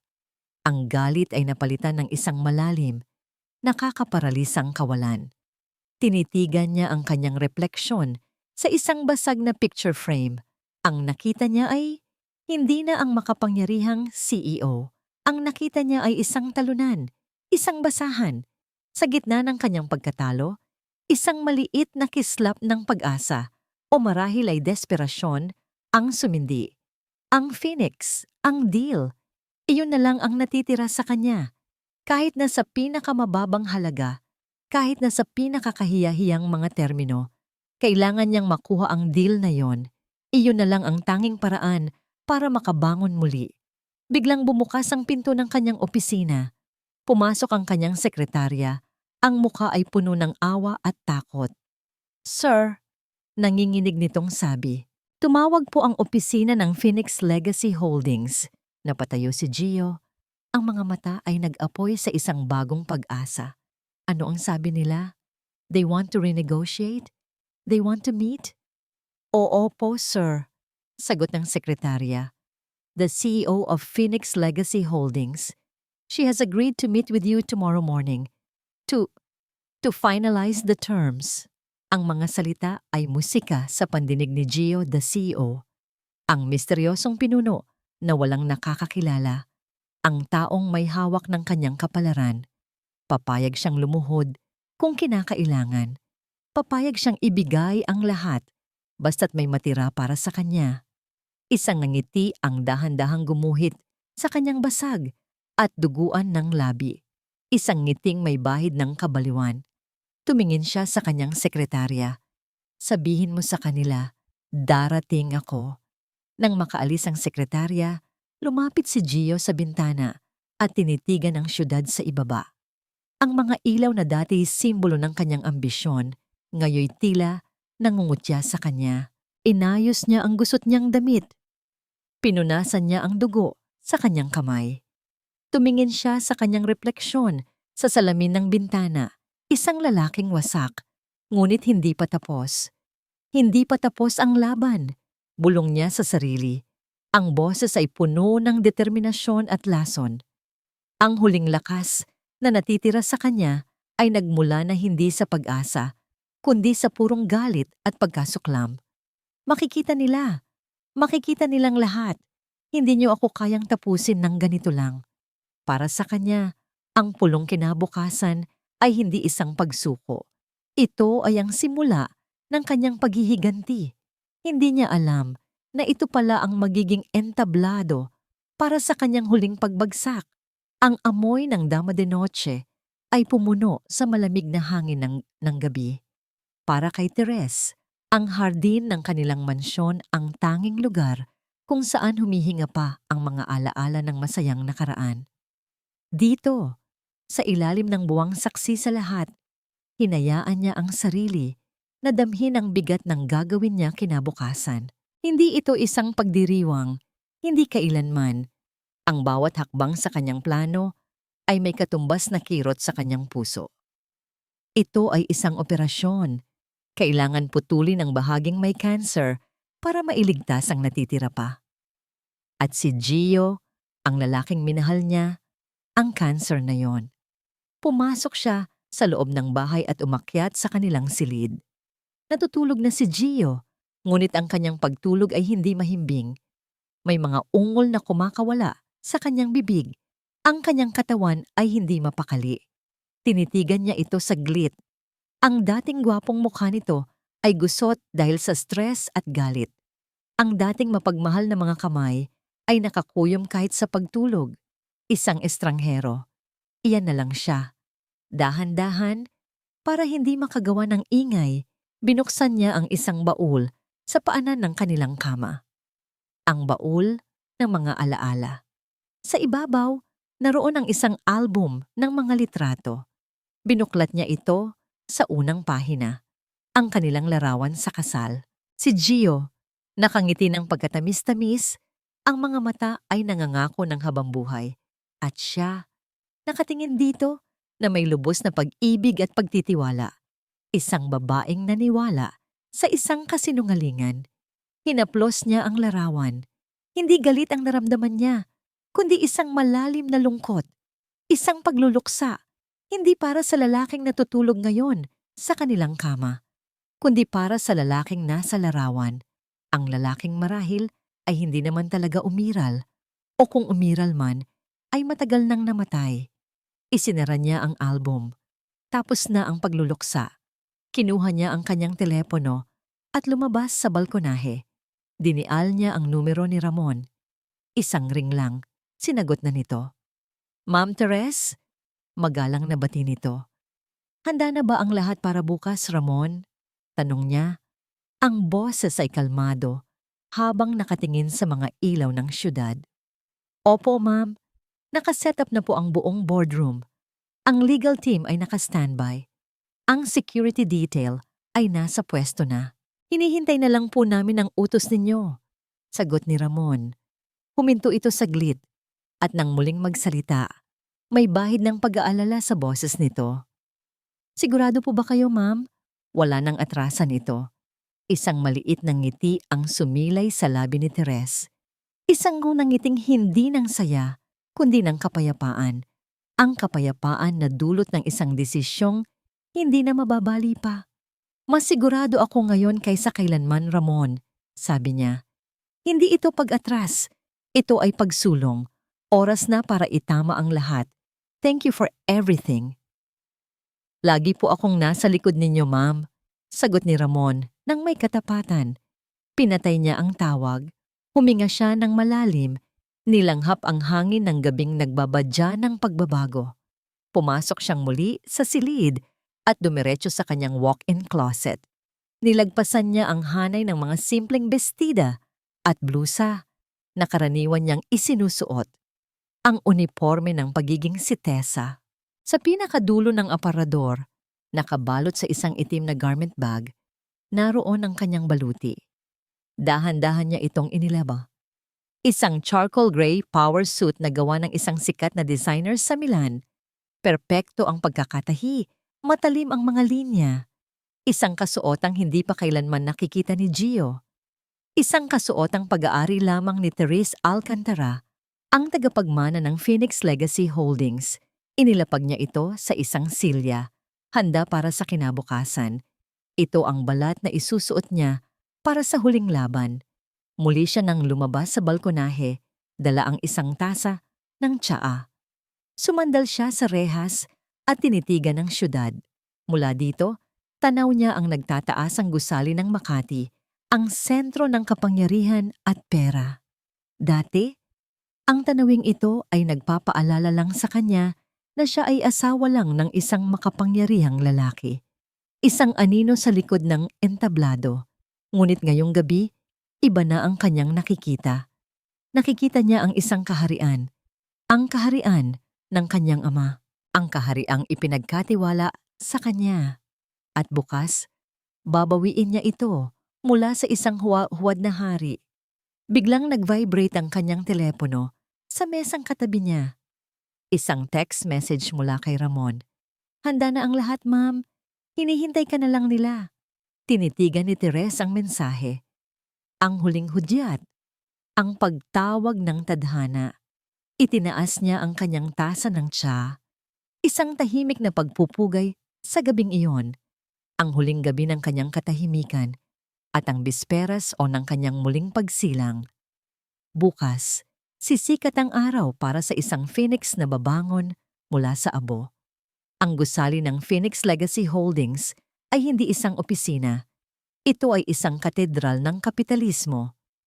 Gawa sa salamin at asero na tila humahalik sa mga ulap, ang bawat sulok nito ay sumisigaw ng kapangyarihang hindi matatawaran. Habang naglalakad si Angelo Gonzalez sa lobby na malawak na parang isang plaza, ang tunog ng kanyang mamahaling sapatos na Italiano ay umalingaw-ngaw. At sa unang pagkakataon sa kanyang buhay, naramdaman niya kung gaano siya kaliit. Ang sarili niyang gusali, ang Gonzalez Realty, ay kagalang-galang. Ngunit ito ay ibang liga. Ito ang mundo ng mga Diyos at siya ay isang mortal na naglakas loob na kumatok sa kanilang pinto. Sumakay siya sa elevator. Ang pagsara ng pinto ay walang ingay at ang pag-akyat nito ay napakakinis na tila hindi sila gumagalaw. Isang tahimik na pag-akyat patungo sa langit o sa impyerno. 70th floor, ang pinakatuktok. Pagbukas ng pinto, isang babaeng nakasuot ng uniforme ang sumalubong sa kanya. This way, Mr. Gonzalez. They are waiting for you. Ang sila ay ang mga natitirang miyembro ng kanyang board na nakaupo na sa paligid ng isang napakahabang lamesang gawa sa itim na mahogany. Ang conference room ay may pader na gawa sa salamin na nagbibigay ng 180-degree na tanawin ng buong Metro Manila. Mula dito, ang syudad ay parang isang laruan lamang. Naupo si Gio sa bakanteng silya sa dulo ng mesa. Ang katahimikan ay mabigat at nakakabingi. Walang bumati sa kakanya. Ang kanyang mga dating kasamahan ay nakayuko. Iniiwasan ang kanyang tingin. Sila ay mga kapwa-akusado. Naghihintay ng kanilang hatol. Sinubukan ni Gio na ayusin ang kanyang kurbata. Ngunit naramdaman niyang nanginginig ang kanyang mga kamay. Kaya ko to, sabi niya sa sarili. Kalma lang. Tumingin siya sa labas ng bintana. Pilit na pinapakalma ang sarili. Just get the deal. Kahit anong deal. Kahit kailangan kong ibenta ang kaluluwa ko. I just need to survive this. I just need a way to start again. Ang galit niya kay Katrina sa kanyang mga tauhan sa buong mundo ay pansamantala niyang isinantabi. Pinalitan niya ito ng isang maskara ng pagsisisi at pagpapakumbaba. Iyon ang lalaruin niyang baraha. Aakuin niya ang pagkakamali. Hihingi ng pangalawang pagkakataon at tatanggapin ang anumang alok na ihahain sa kanya. Sino kaya ang CEO na to? Naisip niya. Marahil ay isang matandang Tsinong negosyante na walang awa o isang aroganteng Amerikano. Kailangan niyang basahin ang taong yon. Kailangan niyang hanapin ang kahinaan nito. Ang bawat segundo ng paghihintay ay parang isang oras. Ang hangin sa silid ay tila nauubos. Ang tanging maririnig ay ang mahinang tunog ng aircon at ang malakas na kabog ng sarili niyang dibdib. Pagkatapos ng tila isang kawalang hanggan, isang mahinang click ang narinig mula sa malaking pinto sa kabilang dulo ng silid. Dahan-dahang bumukas ang pinto. Instinktibong napatayo ang lahat ng miyembro ng board. Napatayo na rin si Gio. Ang mga mata ay nakapako sa nagbubukas na pinto. Ang puso niya ay nasa kanyang lalamunan. Ang unang pumasok ay ang tunog. Ang isang matatag, ritmikong pag-click ng takong sa sahig na gawa sa marmol. Tunog na nagpapahiwatig ng awtoridad at hindi matinag na kumpiyansa. Pagkatapos ay pumasok ang may-ari ng tunog. Isang pares ng matutulis na charcoal gray stilettos. Ang mga ito ay konektado sa isang perpektong pagkakatahi na power suit sa parehong kulay na yumayakap sa isang katawang pamilyar sa kanya. Habang ang babae ay naglalakad papalapit, tila huminto ang paghinga ng lahat sa silid. Natigilan si Gio. Ang hangin ay tila ninakaw mula sa kanyang mga baga. Ang isip niya ay tumangging iproseso ang kanyang nakikita. Ang mundo niya ay tumigil sa pag-ikot. Ang babaeng nakatayo sa pinto, suot ang baluti ng kapangyarihan na may mga matang kayang tumunaw ng bakal, ay walang iba kundi ang kanyang asawa, si Therese. Naglakad si Therese papunta sa dulo ng mesa, sa upuang nakalaan para sa pinuno. Ang bawat hakbang niya ay isang deklarasyon. Ang katahimikan sa loob ng silid ay napakabigat na halos mahahawakan mo ito. Ang mga miyembro ng board ng Gonzales Realty ay nakatayo. Ang kanilang mga mukha ay isang pinaghalong pagkalito at pagkamangha. Ngunit ang mga mata ni Therese ay hindi nakatuon sa kanila. Ang kanyang tingin ay diretso, malamig, at nakapako sa iisang tao lamang. Si Gio. Nakatayo ito na parang isang estatwa. Ang bibig ay bahagyang nakabukas. Ang muka ay putlang-putla na parang papel. Ang aroganteng CEO ay nawala. Ang natira ay isang lalaking gulong-gulo. Isang lalaking nakakita ng multo sa liwanag ng araw. Titesa? Ang pangalan niya ay lumabas sa bibig nito na parang isang basag na bulong, puno ng hindi paniniwala. Anong ginagawa mo dito? Ito ba ay isang masamang biro? Hindi ngumiti si Therese. Please have a seat, gentlemen, sabi niya. Ang kanyang boses ay umaalingaw-ngaw sa buong silid, puno ng awtoridad na hindi pa naririnig ni Gio mula sa kanya. And you too, Mr. Gonzales. Ang paggamit niya ng apelyido nito ay parang isang sampal, isang formalidad na naglagay ng isang hindi malalabag na pader sa pagitan nila. Umupo ang lahat na parang mga robot. Si Therese ay nanatiling nakatayo. Inilagay ang kanyang mga kamay sa likod ng upuan ng pinuno. Hindi pa siya umupo. Hindi pa tapos ang kanyang pagtayo. I believe there has been some confusion. Panimula niya. Ang kanyang tingin ay nilibot ang buong mesa bago muling bumagsak kay Gio. Ang pangalan ko ay Therese Alcantara. Ako ang nag-iisang tagapagmana ni Don Ricardo Alcantara, ang nagtatag ng Phoenix Legacy Holdings. At ako ang kasalukuyang chairman at CEO nito. Isang kolektibong paghinga ng pagkagulat ang narinig sa buong silid. Imposible! Sigaw ni Gio. Sa wakas ay nakabawi ng kaunting lakas. Isa ka lang. Isa ka lang asawa. Isang may bahay. Paanong hindi mo alam? Putol ni Therese, ang kanyang boses ay nanatiling kalmado, ngunit may talim. Dahil sa loob ng 5 taon, Mr. Gonzales, hindi mo ako kailanman tiningnan. Tiningnan mo ako, pero hindi mo ako nakita. Ang nakita mo lang ay isang palamuti sa iyong bahay, isang anino sa iyong tabi. At sa iyong pagiging bulag, hindi mo napansin na ang aninong iyon ay mas malaki pa kaysa sayo. Ikinumpas niya ang kanyang kamay sa kanyang assistant na si Ramon, na tahimik na nakatayo sa isang sulok. Isang malaking screen ang bumaba mula sa kisame sa likod niya. Let's get down to business, sabi ni Therese. Ang kanyang tono ay naging purong professional. The acquisition of Gonzales Realty is officially terminated. What? Sabay-sabay na sabi ng mga board members.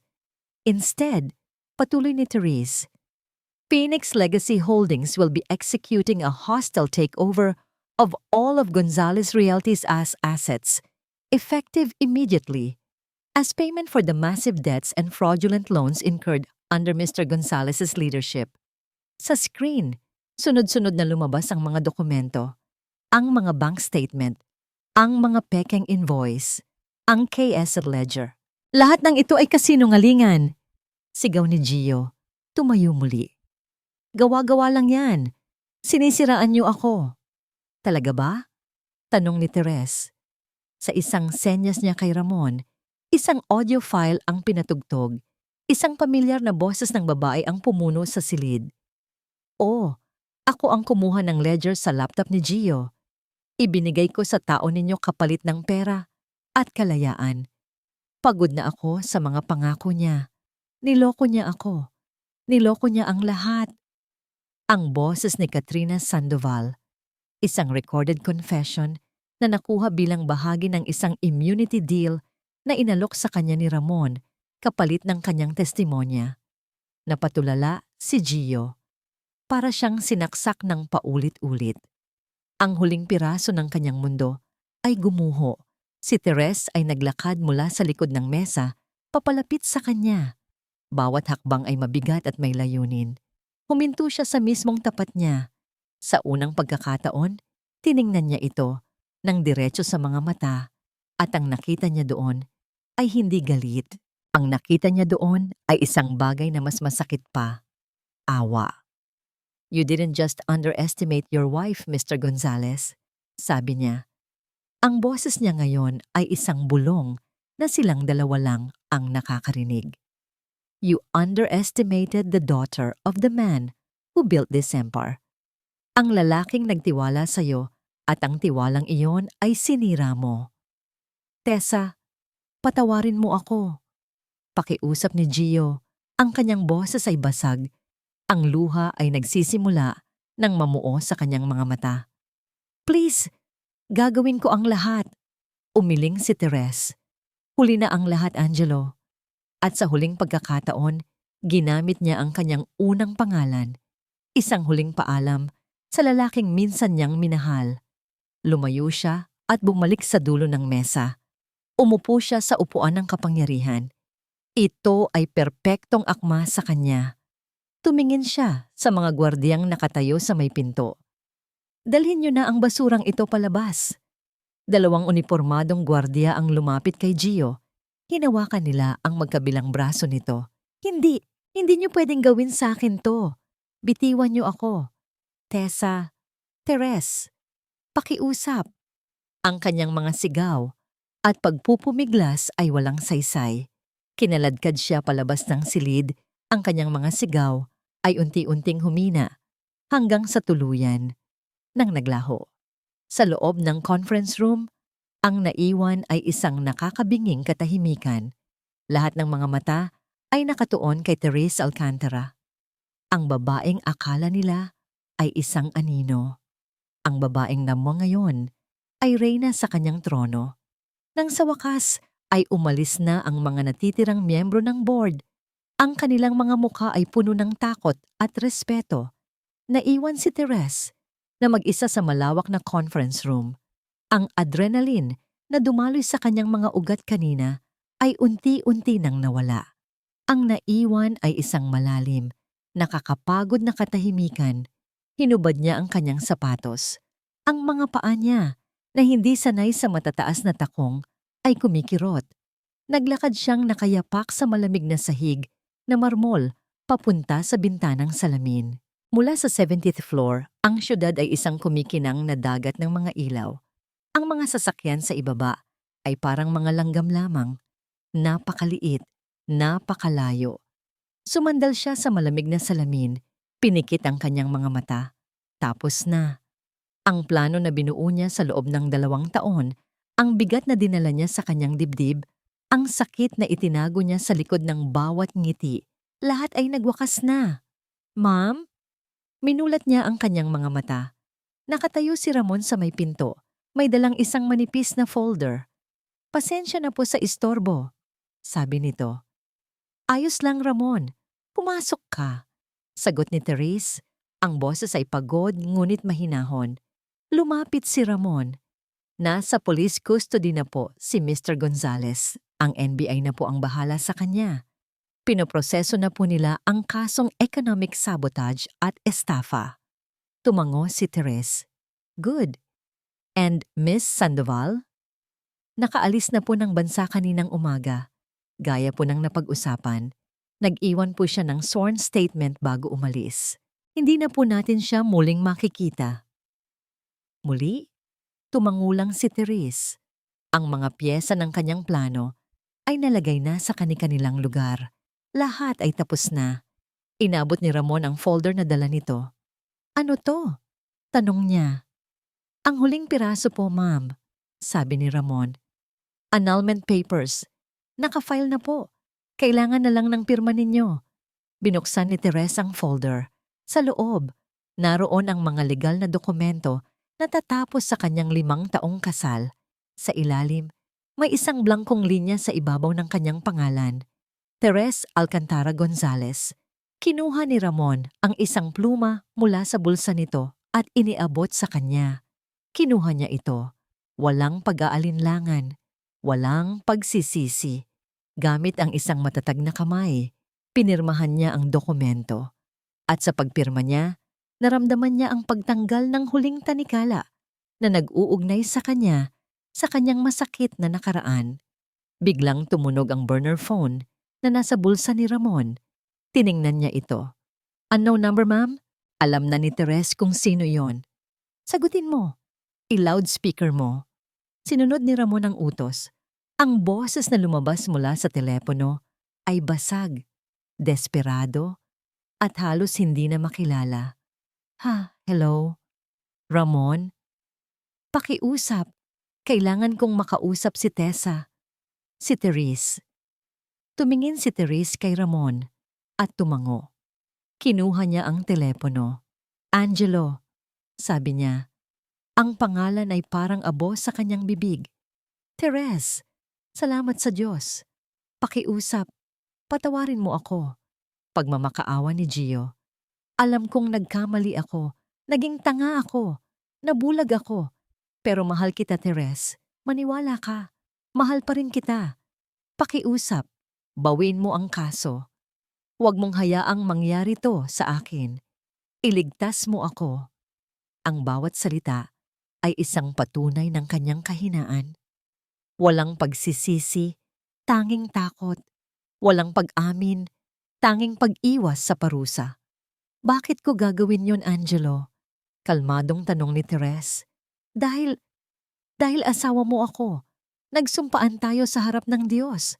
Isang malamig, mapait na ngiti ang sumilay sa labi ni Teres. Ang sumpang iyon ay matagal mo nang sinira sa bawat kasinungalingan mo, sa bawat babaeng dinala mo sa ating pamamahay, sa bawat pisong ninakaw mo mula sa tiwalang ibinigay sa'yo. Patawarin mo ako. Please. Umiiyak na ito ngayon.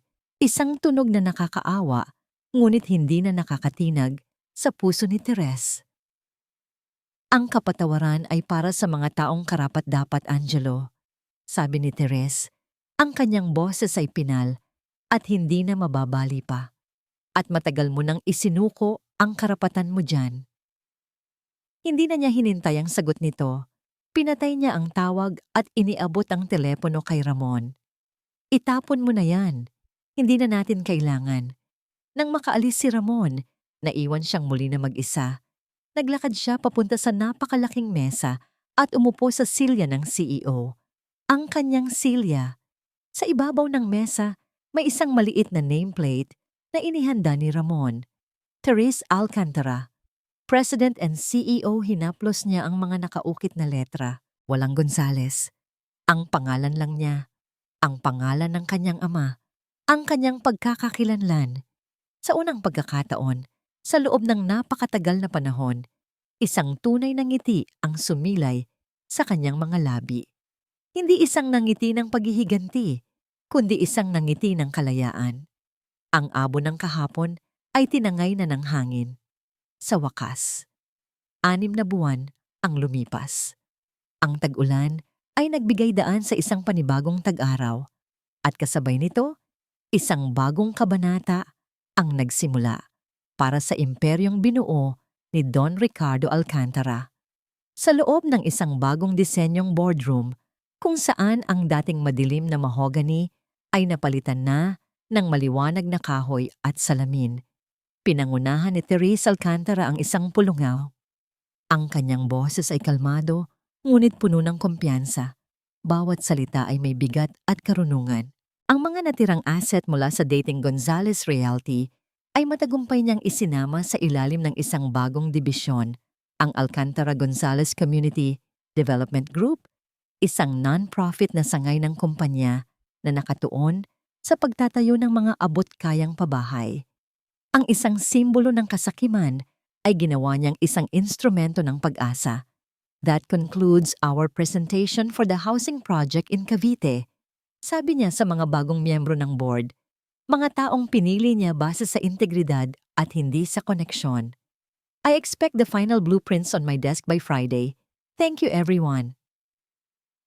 Habang naglalakad siya pabalik sa kanyang opisina, binati siya ng mga empleyado, hindi dahil sa takot, kundi dahil sa tunay na paggalang. Ang dating malamig at nakakatakot na 70th floor ay naging isang lugar ng kolaborasyon at inobasyon. Binago niya hindi lang ang pangalan ng kumpanya, kundi pati ang kaluluwa nito. Sa kanyang mesa, naghihintay ang bagong issue ng isang kilalang business magazine. Nasa pabalat nito ang kanyang mukha. Walang mapang-akit na ngiti. Isang simpleng pagtitig lamang na puno ng talino at lakas. Ang headline, The Alcantara Ascendancy. How Teres Alcantara rebuilt an empire and redefined power. Nginitsian niya ito ng bahagya at isinantabi. Ang pagkilala ng mundo ay hindi na ang mahalaga. Ang mahalaga ay ang pagkilala niya sa kanyang sarili. Sa isang maliit na telebisyon sa sulok ng kanyang opisina, isang news report, ang panandaliang nakuha ang kanyang atensyon. Isang pamilyar na mukha ang lumitaw sa screen, si Angelo Gonzales, mas payat, mas matanda, nakasuot ng orange na damit ng bilanggo. Hinatulan ito ng korte ng habambuhay na pagkakakulong dahil sa economic sabotage. Tinitigan niya ito saglit. Walang galit, walang saya. Tanging isang pakiramdam ng pagsasara ng isang aklat. Pinatay niya ang telebisyon. Ang kabanatang yon ay tapos na. Kinahapunan, nagmaneho siyang mag-isa. Hindi papunta sa mansyon sa Dasmariñas na matagal na niyang ipinagbili, kundi papunta sa isang tahimik na lugar sa timog. Isang memorial park na napapalibutan ng mga puno ng akasya. Dala ang isang pumpon ng mga puting rosas, nilapitan niya ang isang simpleng puntod na gawa sa puting marmol. Ricardo Alcantara, minamahal na ama, isang tapat na lingkod. Umupo siya sa damuhan, sa tabi nito. "Hi, Itay," bulong niya, habang inaayos ang mga bulaklak. "Kamusta na po kayo dyan?"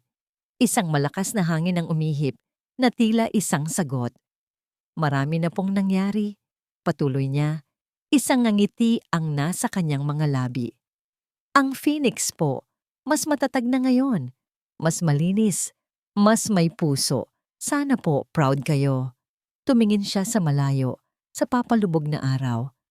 "Tinupad ko po ang pangako ko sa inyo. Ginamit ko ang sandata na ipinagkatiwala ninyo para protektahan ang sarili ko at ang pamana ninyo. Mahirap po sa simula. Masakit. Pero sa gitna po ng lahat ng yon, natagpuan ko hindi lang ang lakas ninyo, kundi pati ang sarili ko. Ipinagpatuloy ko po ang laban, Itay," sabi niya. Isang solong luha ang gumulong sa kanyang pisngi. Ngunit hindi ito luha ng pighati.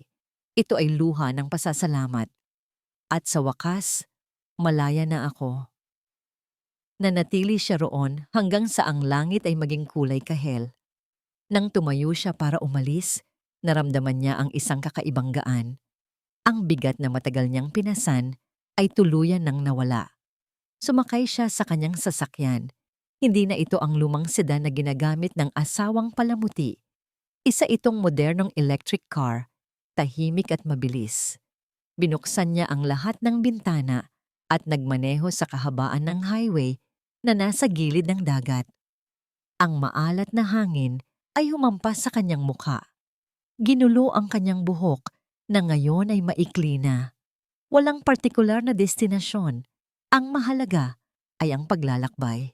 Habang minamasdan niya ang araw na tuluyang lumubog sa karagatan, isang ngiti ng kapayapaan at pag-asa ang sumilay sa kanyang mga labi. Hindi ito ang pagtatapos. Ito pa lang ang simula. Ang Phoenix ay muling isinilang. At sa pagkakataong ito, ang kanyang paglipad ay walang hangganan. Sa pagtatapos ng kwento ni Therese, malinaw na ipinapakita sa atin na ang mga taong minamaliit at tinatapakan ay hindi laging mananatiling tahimik. Ang kasamaan na itinago sa likod ng kayabangan, kapangyarihan, at maling pagtingin sa kababaihan ay may hangganan at darating ang sandaling ang mismong biktima ang magiging hukom. Ang mga traidor at tiwaling gumamit ng pag-ibig at tiwala para sa pansariling interes ay naharap sa kaparusahan habang ang isang babaeng matiyaga at matalino ay ginantimpalaan ng hustisya at sariling kalayaan. Ngunit higit pa sa paghihiganti, ang kwentong ito ay tungkol sa muling pagsilang. Pinatunayan ni Therese na ang tunay na lakas ay hindi kailangang isigaw.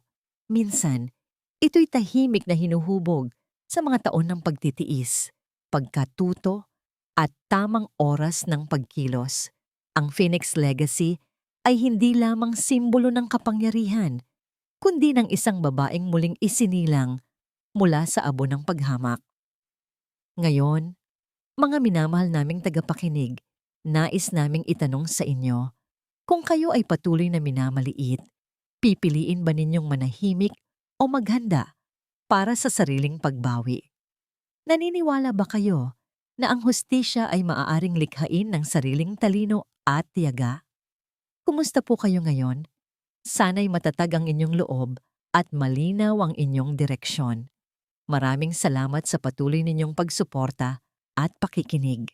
Ibahagi ninyo ang inyong saloobin sa comments.